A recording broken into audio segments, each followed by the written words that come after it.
train de faire un test là. Et même le maire, inquiet de l'évolution de l'épidémie sur sa commune, entend donner l'exemple. Pas le choix, il faut tester et confiner.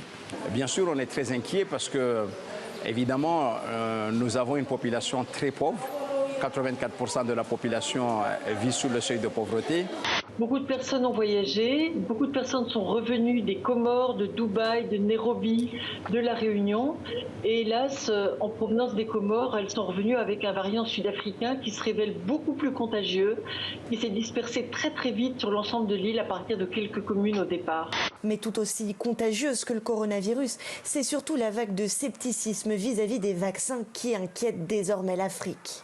Il y a beaucoup d'informations qui circulent, des fausses informations sur les vaccins. Le masque, elle le porte en étendard, fièrement anti-avortement. Marjorie Taylor Greene.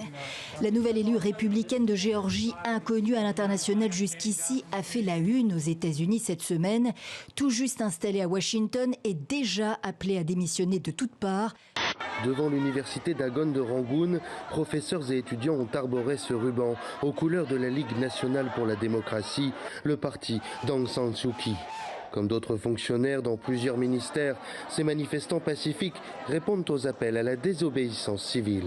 Il y a 3 difficultés, grosso modo, pour quelqu'un, un entrepreneur de la diaspora qui veut entreprendre. Il y a le déficit d'information, le déficit d'accompagnement, et puis il y a le déficit de financement.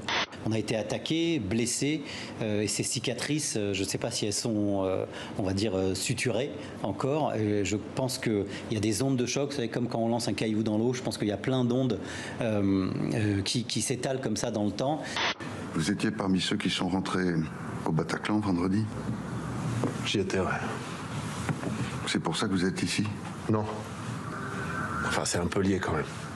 Et c'est vrai que le contexte est particulier puisque c'est un contexte post-attentat et tout le monde va très très mal et le psy y compris. Et c'est d'ailleurs ce qui est inquiétant dans cette série, c'est que le psychanalyste aille mal. C'est un des engagements, une des missions des Victoires de la musique chaque année, de mettre à l'honneur, de révéler des nouveaux talents qui seront les grands artistes de demain, on l'espère. À nous pas à la mode, à nous dans le décor, à nous qui ne savons pas comment tenir nos corps.